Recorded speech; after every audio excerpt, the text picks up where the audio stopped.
आज के स्टोरी बहुत ही खास होने वाले हैं, तो इस स्टोरी को ध्यानपूर्वक ज़रूर सुने। तो चलो स्टार्ट करते हैं। इस दुनिया में लोग सबसे ज़्यादा प्यार अपनी पत्नी से करते हैं और पुरुष अपने पत्नियों से बहुत ज़्यादा प्यार करती है, क्योंकि दोनों का जीवन की प्रकृति में से जुड़ा हुआ रहता है। ये दोनों एक दूसरे के बिना एक दिन तो क्या एक घंटे भी नहीं रह सकते हैं।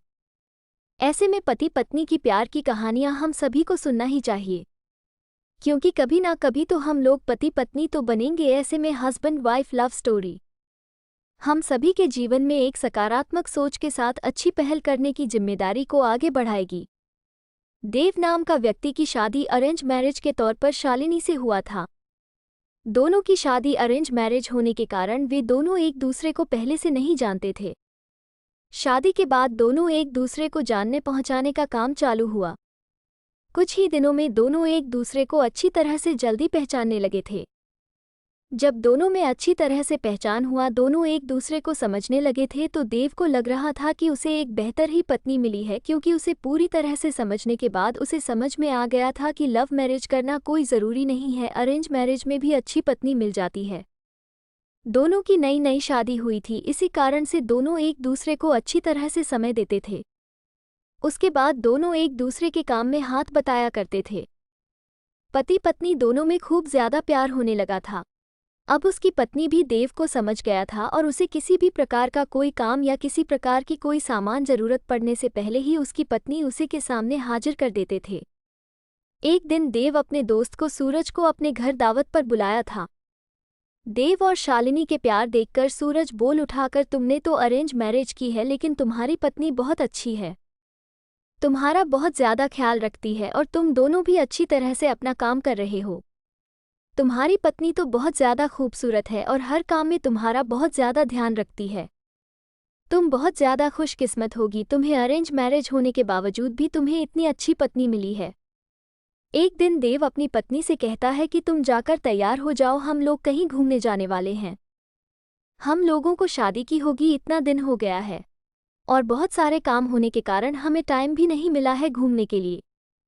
चलो वहाँ आज हम लोग घूमने के लिए कहीं चलते हैं। इतना सुनकर उसकी पत्नी शालिनी ने कहती है कि आपने तो बिल्कुल अच्छा कहा जी, बहुत दिनों से हम लोग कहीं घूमने नहीं गए, अच्छा हुआ आज आपने बोल दिया, हम लोगों का मन नहीं लग रहा था, चलो कहीं घूम कर आते हैं। दोनों एक कार में बैठकर घूमने के लिए निकल पड़ता है।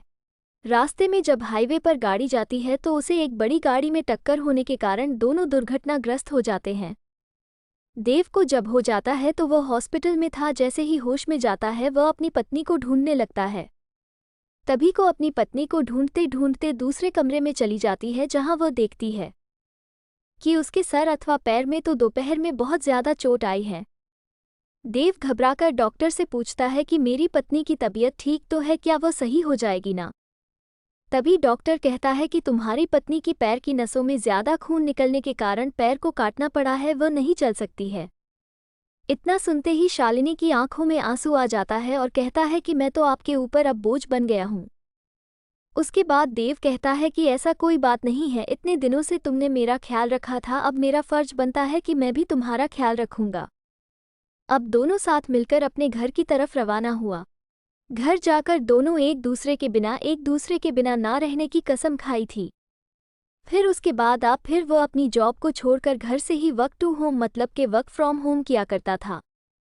साथ ही घर रहकर अपने पत्नी की मदद तथा उसके देखरेख में उसका मदद किया करता था। इसी तरह एक दिन फिर सूरज देव का दोस्त उसके घर आता है और कहता है कि तुम तो आप घर के काम करने लगे हो, तुम्हें बहुत अच्छा बिजनेसमैन हो, तुम अपनी जिंदगी क्यों बर्बाद कर रहे हो एक लड़के के कारण? तुम अपनी दूसरी शादी कर लो, चाहे तो इसे भी अपने पास ही रखो, लेकिन तुम कंपनी में चलो काम करो।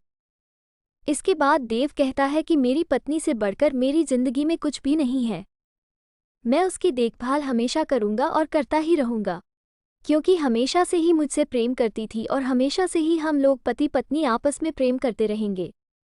फिर वो अपने दोस्त को कहता है कि तुमने एक बार आया था और मुझसे कहा कि तुम्हारी पत्नी बहुत अच्छी है, तुम बहुत खुशकिस्मत होगी, तुम्हें ऐसी पत्नी मिली है। फिर आज क्या बात है, क्या तुम इस प्रकार के बाद मेरी पत्नी के लिए उपयोग कर रहे हो? आखिरकार जितना दिन उसने मेरी मदद की है, मेरा भी फर्ज बनता है कि मैं उसे जिंदगी भर मदद करता रहूंगा।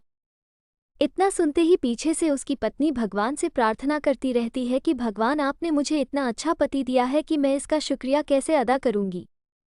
और वो सदा के लिए एक दूसरे से प्रेम करते रहे और अपनी जिंदगी को आगे बनाते रहे। इसलिए मेरा मानना है कि पत्नी चाहे जैसे भी हो उसे कभी नहीं छोड़नी चाहिए। और पत्नी को कोई तकलीफ होती है तो उसका साथ देना चाहिए, ना कि उसके साथ छोड़ना चाहिए। आज के इस husband wife love story Hindi में हम लोग पति पत्नी के प्यार की रोमांटिक कहानी के बारे में सुन रहे थे। उम्मीद होगा कि आप सभी लोगों को हमारी तरफ से जारी किया गया husband wife love story in Hindi कहानियां को पसंद आई होगी। ये स्टोरी आपको कैसा लगा कमेंट में ज़रूर बताना। अगर आपको अच्छा लगा तो मेरे चैनल को लाइक शेयर सब्सक्राइब ज़रूर करें। मिलते हैं नेक्स्ट वीडियो में, तब तक के लिए बाय।